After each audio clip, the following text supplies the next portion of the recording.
Jésus signe comme. Au nom de Jésus, nous avons prié. Dieu puissant, le guerrier, nous te remercions. Le ciel est ouvert et que tu es là. Car il est écrit, là où il y a un ou deux personnes, tu es présent. Et nous savons que vous êtes là ce soir. Il dit, l'Esprit de Dieu est comme de l'air. Quand il souffle, la façon de est que les âmes bougent.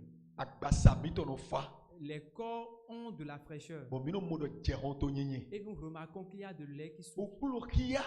Éternel, le signe qui viendra dans la vie de ceux-ci et qui vont reconnaître que tu les as visités. Que les 7 personnes qui vont répondre amen, que le ciel dépose un signe sur toi. Père, au travers de ce soir, démontre-toi. Mets ta main sur moi pour que je sois une bénédiction pour nous.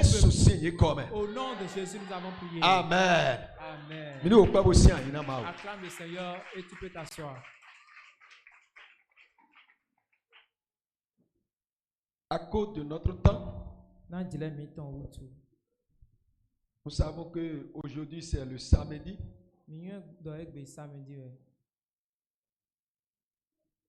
Je bénis le Seigneur pour sa grâce infinie sur ma vie. Je bénis Dieu pour la vie de notre papa. J'ai encore reçu la grâce. Et cette année, ils m'ont encore honoré en m'invitant. Vraiment, je suis content.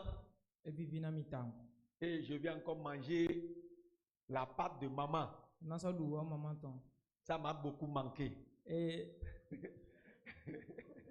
Parce que c'est un an que je mange. Gloire à Dieu. Si je dis je vais parler, je vais trop abuser. Je vais simplement dire merci à papa pour leurs prières, pour leurs conseils, pour tout ce qu'ils font pour moi et ma famille et mon ministère. Vraiment, je suis content.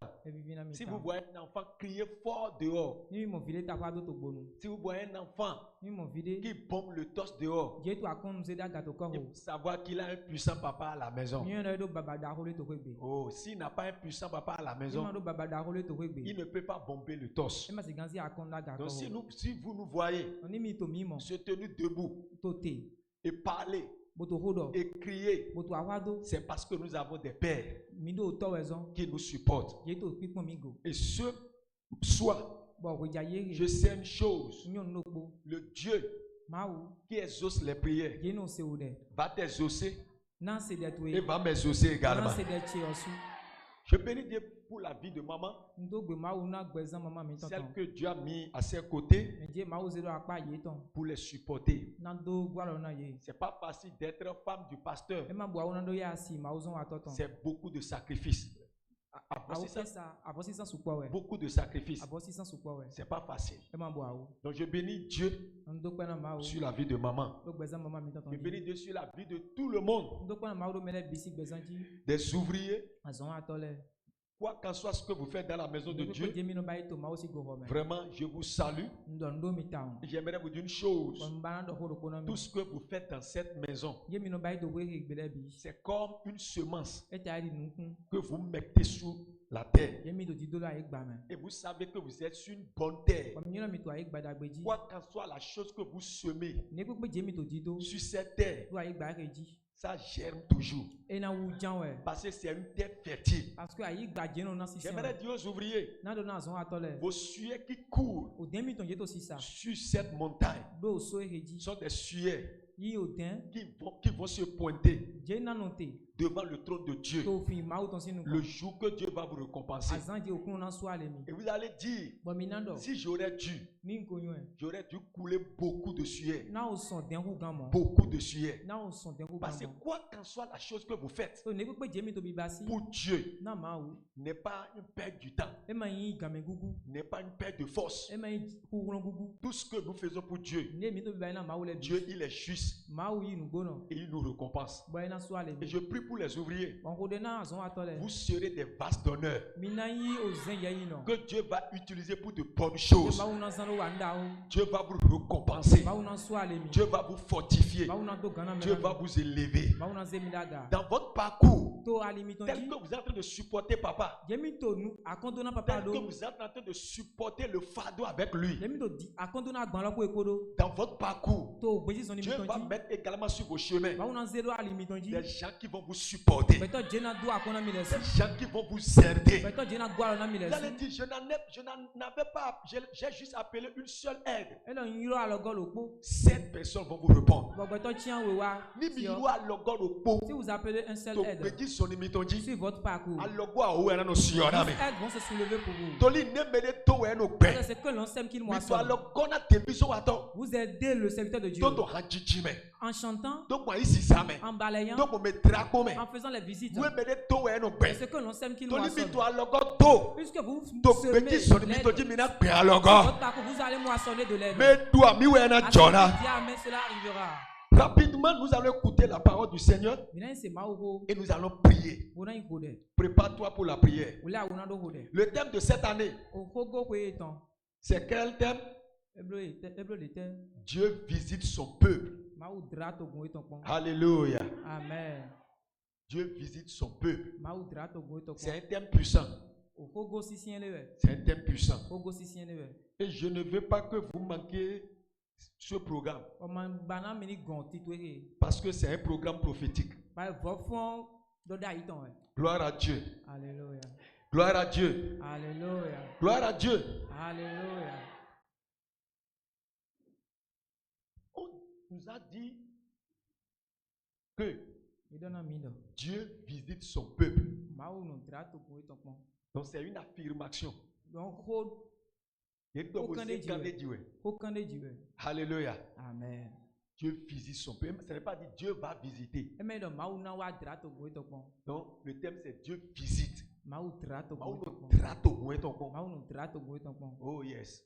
Alléluia. Amen. Et ce soir, Dieu va te visiter. Mais il y a des choses qui bloquent la visitation. Nous allons lire rapidement Psaume 24, verset 7. Psaume 24, à partir du verset 7 jusqu'au verset 10. Très rapidement.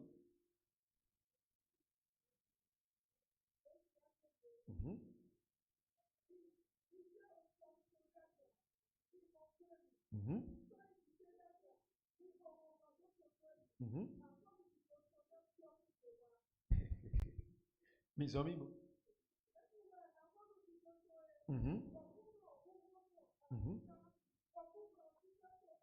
My God.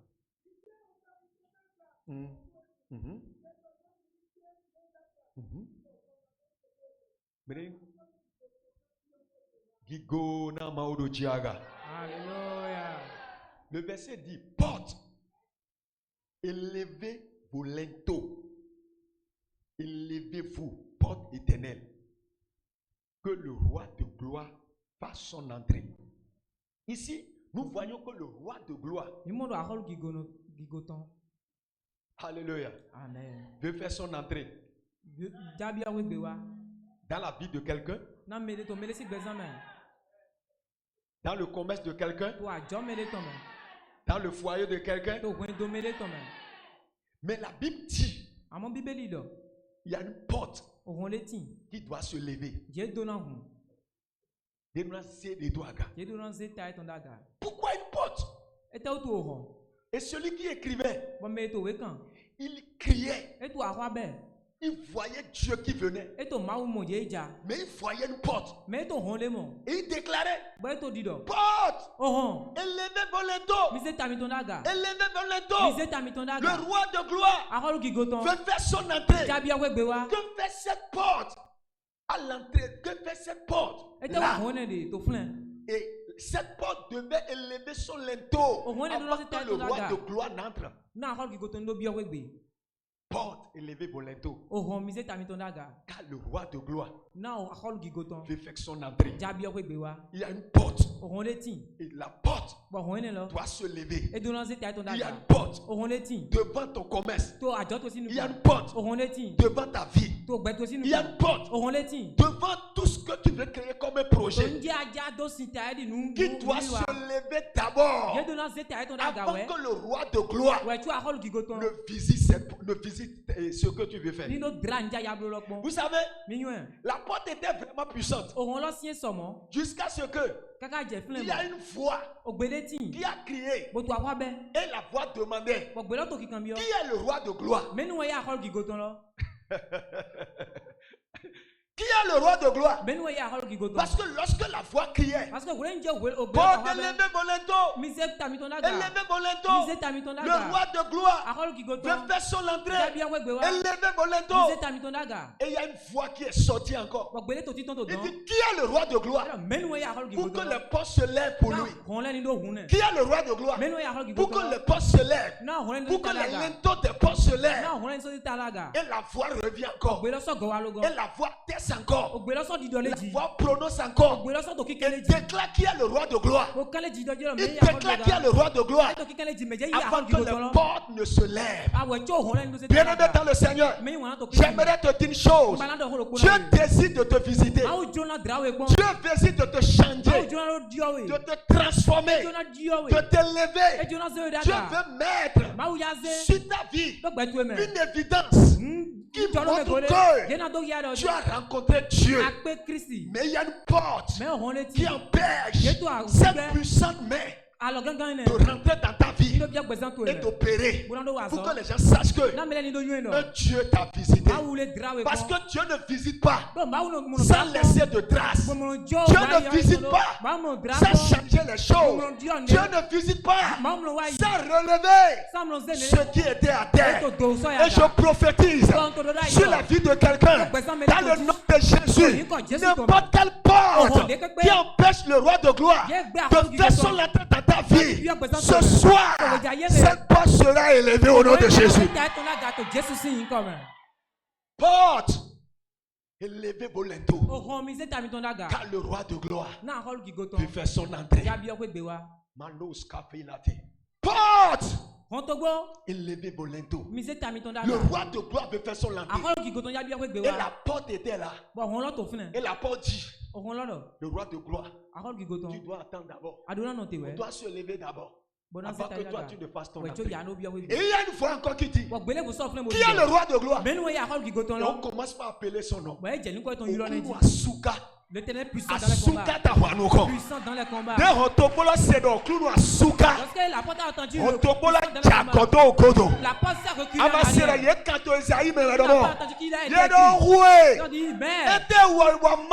Qu'est-ce qui t'est passé? Tu t'es séparé. Pourquoi tu es allé? Les montagnes. Vous soulevez comme des taureaux. Parce que le roi de gloire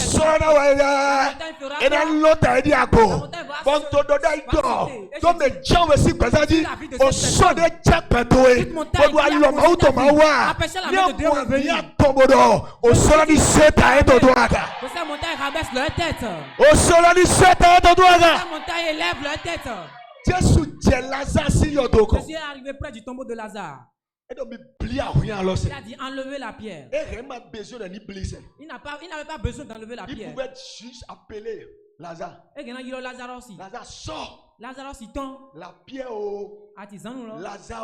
Lazare. Une puissance viendra. Va faire bouger la pierre. Et Lazare va sortir. Mais il dit, allez là-bas. Enlevez d'abord la pierre. Mais au tombeau, Il n'a pas demandé à quelqu'un d'enlever la pierre. Il n'a pas demandé à quelqu'un d'enlever. Il a juste envoyé un ange qui est venu du ciel. La Bible dit il a roulé la pierre et il est assis là-dessus. Ce soir même, l'ange de l'Éternel va te visiter. L'ange de l'Éternel va te visiter.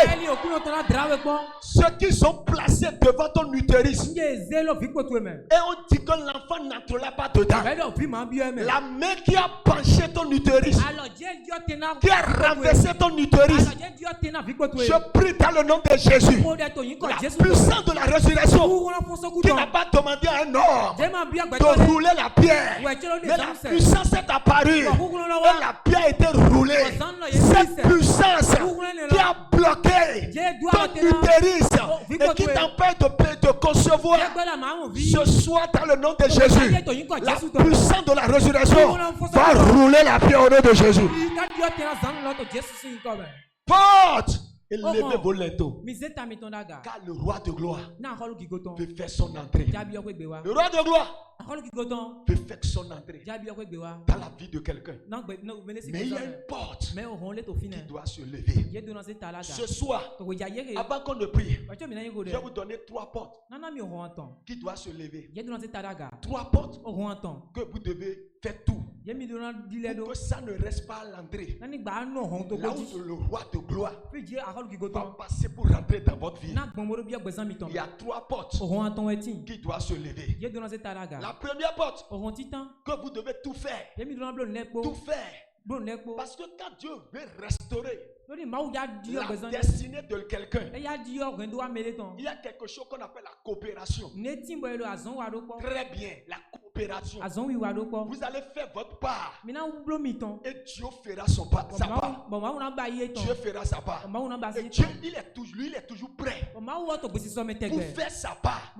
C'est nous les hommes qui ne sommes pas prêts. On est rempli de certitude. Si je fais ça là maintenant, Dieu m'a dit de faire telle chose. Et si je fais ça maintenant, qu'est-ce qui adviendra? Quel sera mon profit? On pose multitude de questions. Alors que Dieu, lui, il est prêt.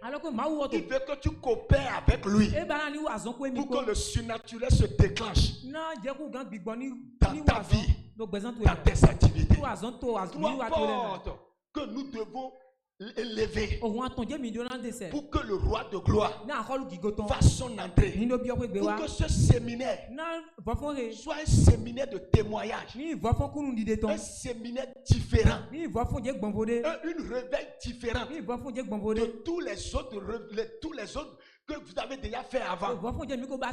Il y a quelque chose que vous devez faire. Et lorsque vous faites la chose, Dieu aussi fera sa part. La première porte qui doit élever son linteau pour que le roi de gloire fasse son entrée. Pour que vous ne finissez pas ces 63 jours et dit que j'ai fait encore 63 jours, je n'ai rien vu, le son n'a pas travaillé dans ma vie, Dieu ne m'a pas visité, on m'a menti. Tu ne peux pas passer 63 jours devant Dieu sans que rien ne chante dans ta vie. Il faut questionner ta vie. Il ne faut pas questionner Dieu. Il ne faut pas questionner l'onction. L'onction qui est ici a déjà donné un bébé à quelqu'un qui est stérile. L'onction qui est ici a déjà prié pour un pauvre et il est devenu riche. L'onction qui est ici a déjà guéri quelqu'un qu'on a déclaré que sa maladie est incurable. L'onction qui est ici a déjà une fois ressuscité un mort. Ce n'est pas qu'il n'y a pas onction, ce n'est pas qu'il n'a pas la gloire, ce n'est pas qu'il n'a pas la puissance, mais il y a une porte qui bloque cette puissance. Pour que cette puissance s'opère dans ta vie, cette porte doit élever son linteau. Doit élever son linteau. Car le roi de gloire fait faire son entrée dans la vie de quelqu'un. La première porte, la porte de l'incrédulité. L'incrédulité. Lorsque l'incrédulité remplit votre cœur, Dieu ne peut pas vous visiter. Dieu c'est un gentleman. Il se respecte. Il se respecte. Il se respecte. Là où on ne l'invite pas, il ne vient pas. C'est quelqu'un qui se respecte. Ce n'est pas qui va venir, tu dis, qui cherche quoi ici? Tu cherches quoi ici? Un cœur. Dans le cœur, il y a de l'incrédulité. Va manquer la visitation de Dieu. Celui qui va venir dans ce programme rempli d'incrédulité, lorsque les prophètes vont passer, ils vont dire, il faut faire telle chose. Il va dire, pourquoi il nous demande de faire telle chose? C'est ça là qu'on va faire pour que Dieu me bénisse. C'est ça qu'on va faire pour que mon miracle s'opère. Incrédulité. C'est une porte qui empêche le roi de gloire de faire son entrée dans nos vies, dans nos activités. Et après, vous allez entendre les gens dire, moi que tu vois ici, j'ai parcouru beaucoup d'églises. Je suis allé dans beaucoup d'églises. Tu as bien parlé. Tu es allé dans les églises, mais tu n'es pas allé vers Dieu. Une chose est de venir à l'église. Une chose est de venir rencontrer Dieu. Parce que tu ne peux pas rencontrer Dieu et dire j'ai parcouru beaucoup d'églises. Tu n'es pas venu chercher Dieu. Tu es venu avec un cœur fermé. Un cœur fermé. Il dit dans Apocalypse, je suis à la porte. Apocalypse. Et je suis en train de frapper à la porte de ton cœur. Celui-là qui ouvre cette porte, je rentrerai dans sa maison. Pourquoi il n'a pas dit, je vais forcer la porte, je vais donner un coup de pied à la porte et je vais rentrer de force? Il dit, celui-là qui ouvrira la porte de son cœur et qui m'acceptera, moi Dieu puissant, je rentrerai dans sa vie, je rentrerai dans son cœur, je rentrerai dans sa maison et je souperai avec lui. La porte qui empêche Dieu de nous visiter, la porte de l'incrédulité. L'incrédulité. Poser des questions sur les choses de Dieu, plutôt sur les choses de Dieu. Prie. Il va dire, oh, est-ce que seulement la prière là, ça suffit? Quand je suis allé même là-bas, quand le pasteur m'a appelé, il a juste prié. Il ne m'a rien donné. Il m'a seulement prié. Est-ce que la prière seule suffit? La prière seule suffit. La main de Dieu ne peut pas venir. Pour quelle raison? Tu n'as pas eu foi dans la prière. Vos cœurs sont remplis d'incrédulité. Et on nous a dit dans la Bible, ils ont dit que Jésus, Matthieu 13, dans le livre de Matthieu, verset 54, Jésus a visité une ville. Alléluia. Amen. Et lorsque Jésus a visité la ville, Jésus prêchait la parole. Tout le monde, vous connaissez Jésus. Vous savez que Jésus, c'est quelqu'un, lorsqu'il passe quelque part, il laisse toujours des traces.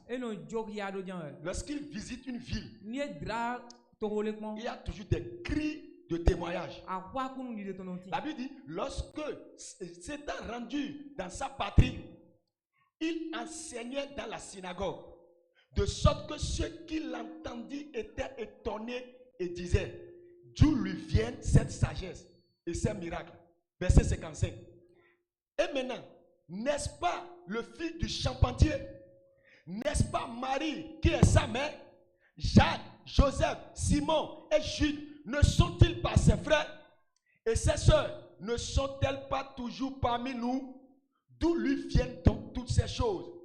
Et il était pour eux une occasion de chute. Mais Jésus leur dit, un prophète n'est méprisé que dans sa patrie et dans sa maison. Et il ne fit pas beaucoup de miracles dans ce lieu à cause de leur incrédulité. À cause de quoi? La visitation est venue.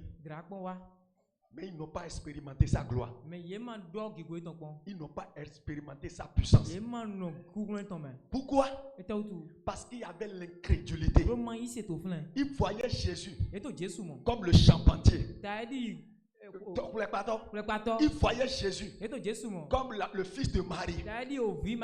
Il voyait Jésus. Il ne croyait pas en sa puissance. Et la Bible nous dit, lorsque Jésus a visité cette nation, ce peuple, lorsqu'il les a visités, il y avait une porte qui empêchait Jésus de manifester sa gloire, de guérir les gens, de manifester sa présence, de restaurer les vies, parce que leur cœur était rempli d'incrédulité.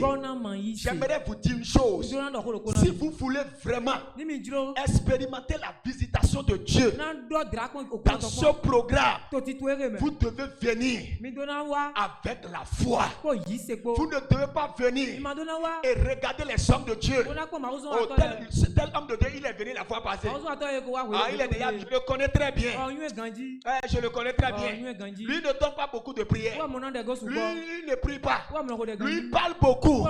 Tu vas venir dans le programme et tu vas repartir tel que tu es venu, sans sentir la manifestation de sa puissance. Parce que ton cœur est rempli d'incrédulité. Jésus a visité sa patrie. Jésus a visité son peuple. Et ils l'ont regardé comme un charpentier. Ils l'ont regardé comme le frère de quelqu'un. Ils ont commencé par citer ses frères. Ils ont commencé par doiter sa mère. Ils ont commencé par douter de sa capacité, douter de sa puissance. La Bible nous a dit que Jésus, malgré sa présence, il n'a pas fait beaucoup de miracles. Il a juste guéri 2 personnes, 3 personnes. Et il est reparti avec sa gloire. Alors qu'il est venu avec la puissance, alors qu'il est venu avec la force pour restaurer les gens, pour délivrer les gens. Le soin était sur lui. Mais à cause de l'incrédulité, la visitation est venue. Mais ils ont manqué la visitation. La visitation est venue. Ils n'ont pas senti la visitation parce qu'ils ont un cœur incrédule. Les lépreux sont partis avec les lèpres. Les aveugles sont partis avec les yeux fermés. Le sourd est parti comme ça. Le malade est parti comme ça. Parce qu'ils étaient venus avec un cœur d'incrédulité. La porte qui doit se lever pour que le roi de gloire fasse son entrée dans votre vie. La porte de l'incrédulité. Décide de croire. Décide de croire que Dieu que tu sais, c'est un grand Dieu. Et il est capable de te restaurer. Il est capable de te guérir. Il est capable de te bénir. Ne laisse pas le diable te mentir. Il va te mentir. Il va chuchoter des choses dans ton oreille pour empêcher de sentir la visitation de Dieu. Tu dois être éveillé et lui dire non, je suis venu dans la gloire de Dieu. Et cette gloire doit impacter ma vie. L'incrédulité. Nous devons sauter ce verrou-là. Ça empêche Dieu. Ça empêche l'homme de rater la visitation de Dieu. C'est pas que Jésus n'est pas rentré dans la patrie. Jésus est venu là. Mais à cause de l'incrédulité, il n'a rien fait. Il est parti avec sa puissance. Il est parti avec son onction. Il est parti avec sa gloire. Parce qu'il y avait une porte qui empêchait le roi de gloire de faire son entrée et d'opérer des miracles. Bien-aimé dans le Seigneur, Dieu a déjà visité son peuple. Ce que vous allez faire pour vous connecter, ce que vous allez faire pour rentrer dans cette visitation, pour voir la manifestation, pour voir l'impact de cette visitation sur votre vie. Ne doutez doutais pas de Dieu. Tu es capable de tout. Dieu peut te lever. Et d'ici à demain, il va changer ton histoire. Ne doute pas de Dieu. Ne doute pas de ses promesses. Il dit dans Job 23, il dit je ne suis pas un homme pour mentir, ni un fils de l'homme pour te dire des fausses choses. Ce que j'ai dit, je vais le faire. S'il dit, il va te bénir. Il faut avoir l'assurance qu'il va te bénir. Mais si tu es rempli d'incrédulité, tu vas rater la visitation de Dieu. Porte et levez vos linteaux. Car le roi de gloire défait son entrée. La porte qui doit lever son linteau, la porte de l'incrédulité. Deuxième porte, l'orgueil. L'orgueil. Venir dans sa présence avec un cœur rempli d'orgueil. L'orgueil, c'est une porte qui empêche la visitation. Nous voyons dans Luc chapitre 18, le verset 10. Deux personnes sont venues dans le même temple, devant le même Dieu, pour prier. Devant le même hôtel. Ce n'est pas, ils étaient allés devant différents hôtels. Même hôtel. Pour prier. Pour intercéder. L'autre était à genoux, en train de prier. L'autre est venu. Il est en train de montrer sa justice. Il a élevé ses mains. Et il dit, moi, je ne suis pas comme celui-là. Je ne suis pas comme celui-là. C'est faux là. Qui escroque les gens. Dieu, toi tu me connais. Moi, dans une semaine, je jeûne 2 fois. Je perds ma dîme. Je perds mes offrandes. Donc lui, il est venu pour dire à Dieu qu'il est propre. Lui, il est venu pour se justifier. Il est venu avec un cœur rempli d'orgueil. Rempli d'orgueil. Et vous savez que la Bible nous dit que à la fin du verset, il est reparti à la maison brédure. Mais l'autre qui est venu avec un cœur humble, il dit, Seigneur, me voici. Je ne suis pas même digne de soulever ma tête. Aie pitié de moi. Fais grâce au Seigneur. La Bible dit que telle personne a eu l'impact de la visitation de Dieu. Et celui qui est venu avec un cœur d'orgueil, il est reparti tel qu'il est venu. On a mené de mort.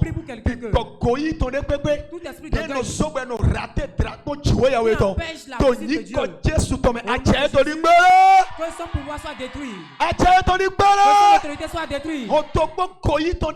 Toute porte d'orgueil qui a empêché Dieu d'opérer dans ta vie, de se manifester dans ta vie. Tu réponds à la pouvoir du Saint-Esprit les détruise.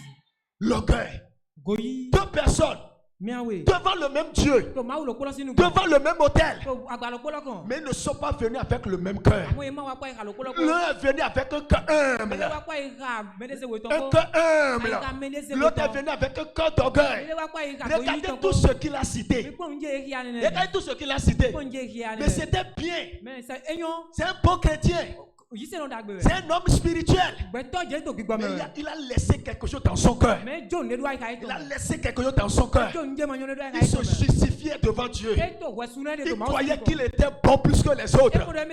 Il ne sait pas que c'est Dieu qui déclare l'homme bon. Ce n'est pas ce que nous faisons qui va nous dire que nous sommes bons. Mais c'est Dieu dans sa grâce qui déclare qu'un homme est bon.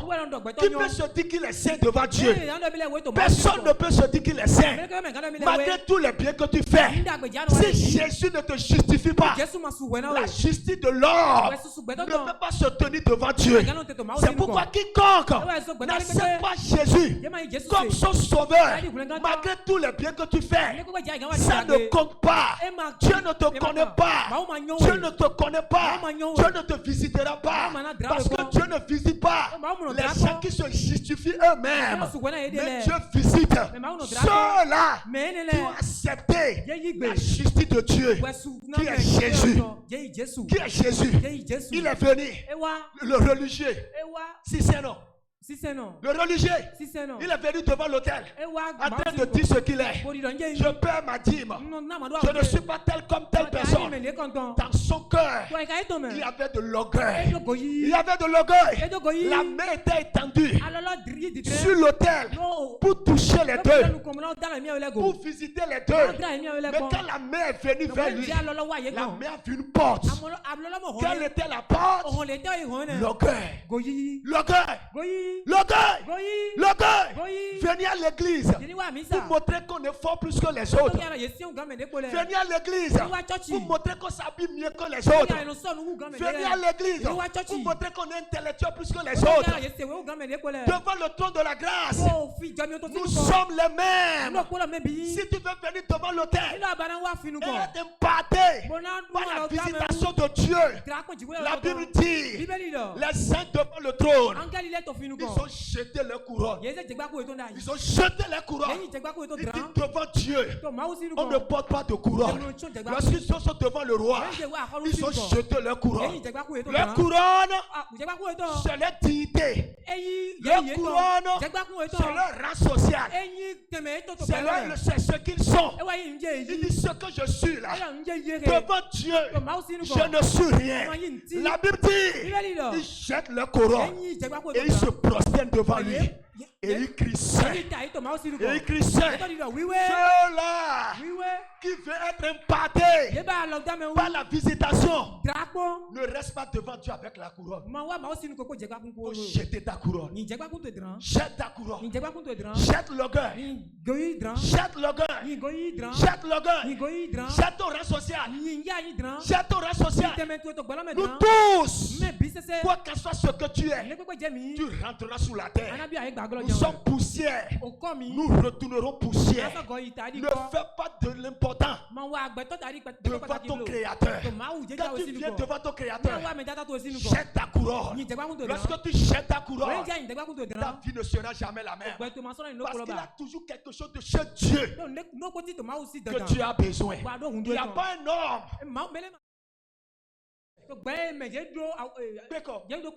Malgré tous ses biens, l'homme est insatiable. Oh yes. L'homme a toujours besoin de Dieu. Dieu est comme l'oxygène pour l'homme. Sans Dieu, tu ne peux pas vivre. Et tu viens devant ce Dieu pour montrer l'habit que tu as porté. Tu viens devant ce Dieu pour montrer que tu es meilleur que les autres. Tu viens devant ce Dieu pour montrer, pour culpabiliser les autres, pour semer des chagrins dans la vie des autres. Lui, il est venu à l'église. Au lieu de se concentrer sur sa vie, il est venu devant l'autel et te met ton dos. Dieu, je ne suis pas comme ce monsieur. Tu vois, façon ici à genouiller. Il est un hypocrite. Il a déjà hasardé les gens. Et toi? La Bible a dit il est rentré brédouille. Mais celui qui est mis à genoux devant le trône en disant Seigneur, je suis présent. La Bible a dit qu'il est rentré avec les pas de Dieu. Je vois une femme dans son réveil. Il est rentré avec la touche de Dieu. Dans ce réveil qui va rentrer avec la touche de Dieu. La troisième chose. Et nous irons prier. La désobéissance à la voix du Seigneur. Lorsque nous sommes désobéissants, c'est une porte qui empêche le roi de gloire de faire son entrée. La désobéissance à la voix de Dieu. Bien aimé dans le Seigneur, si tu veux que tu sois impacté par la visitation de Dieu, Dieu est déjà là. Il est là. Et il est en train d'œuvrer parmi nous actuellement. Ceux qui ont les yeux de foi ont déjà senti sa présence. On déjà senti sa présence. Mais il va venir. Il ne va pas toucher tout le monde. Parce qu'il y a d'autres devant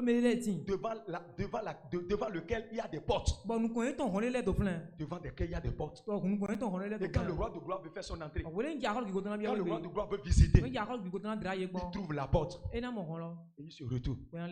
Il se retourne. Et il va devant les vies qu'il n'y a pas de porte. Il fait son entrée. Et il y a des miracles. Il y a des témoignages. La porte de la désobéissance doit élever son linteau. La désobéissance à la voix de Dieu. Lorsque nous sommes désobéissants à la voix de Dieu, la visitation de Dieu ne nous impacte pas. Vous savez, nos patriarches, Adam et Ève, Dieu vient les visiter chaque fois. Dieu les visite. Dieu parle avec eux. Ils sont comme des amis pour Dieu. Dieu discute avec eux. Mais il y a un jour, Dieu est venu et Dieu les a plus vus. Et Dieu a commencé par dire, Adam, tu es où? Dieu voit tout. Mais pourquoi Dieu ne les a pas vus? Il ne pouvait plus les voir. Il y avait une porte qui est là. Il y a un voile qui est venu. Adam a amené ce voile. Et celui qui devait les visiter est venu. Et il a levé la tête dans le jardin. Il les a vus se voiler. Il a dit, Adam. Il ne les appelait pas avant de les retrouver. Mais à cause de la désobéissance à la voix de Dieu, cela a amené un voile. Et la visite est venue. La visite n'a pas retrouvé quelqu'un. La personne que la visite verra, il a vu sous. Là, j'ai entendu ta voix, je me suis caché. J'ai entendu ta voix, je me suis caché de toi. Lorsque la visite est venue, la personne qu'on veut visiter, cette personne se cachait. Jusqu'à ce que Dieu l'a appelé. Il a dit, Adam, où es-tu? Pourquoi Dieu va l'appeler, dit où es-tu? On dit, Dieu qui voit le fumée noir sur le charbon noir au milieu de la nuit. La personne qui se cache sous le voile de la désobéissance, Dieu ne le voit pas. Dieu ne le voit pas. Ce voile doit lever sa tête. Nous devons revenir. Et s'asseoir dans la vie de sanctification. N'écoute pas les choses sur les réseaux sociaux. Ceux qui vous parlent sur les réseaux sociaux, les enfants de Dieu mènent leur vie comme ils veulent. Tu ne connais pas leurs histoires. Tu ne connais pas où ils ont achevé leur vie. Tu ne connais pas leur vie. Tu n'as pas idée de comment ils ont marché avec Dieu. Tu ne sais pas si leur marche est loin ou près de Dieu. Adam a entendu la voix de Dieu et il s'est caché. Parce qu'il y avait un voile qui est là. Vous savez, le jour où Jésus a laissé le voile s'est déchiré dans le temple. Le voile qui a séparé l'homme de Dieu. Parce que Adam et Ève ont venu. La voix de la grâce a déchiré ce voile. Maintenant vous pouvez revenir. Le voile sous lequel on t'a caché. Dieu vient maintenant. Aujourd'hui que ce voile soit déchiré. Aujourd'hui que ce voile soit déchiré. Que ce voile soit déchiré. Yes. Dieu est venu, n'a pas vu Adam. Si Dieu venait dans ce réveil, est-ce qu'il va te voir? Est-ce qu'il va te voir? Est-ce qu'il te verra à ta place? Si Dieu te visitait, est-ce que tu ne vas pas fuir? Tu ne vas pas te cacher quelque part en disant quelque chose est en moi qui m'empêche. Ce qui est en moi ne peut pas voir Dieu. Le visitateur est venu.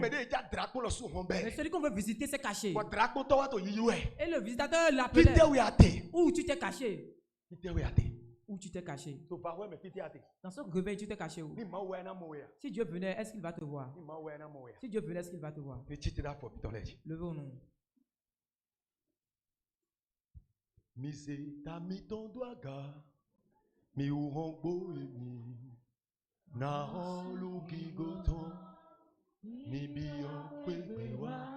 Maintenant, Jésus forme adoration. Mi homado podo emi na holu gigoton ni biyo kwegbewa menu ya holu gigoton elo uno asuka menu ya holu gigoton elo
Continue, continue.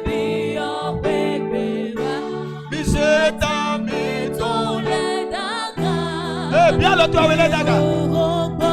Mola Mautra, mi boko wegaye. Hey.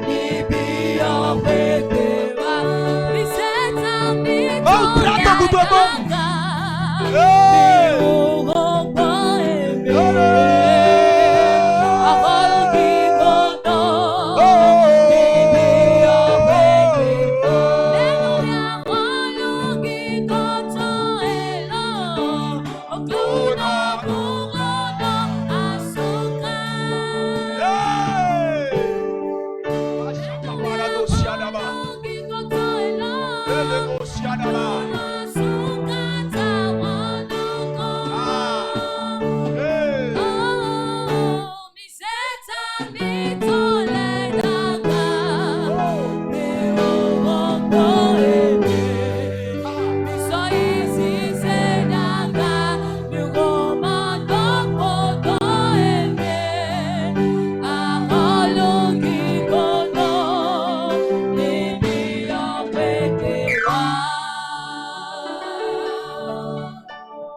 Il y a quelqu'un ici. Je ne sais pas si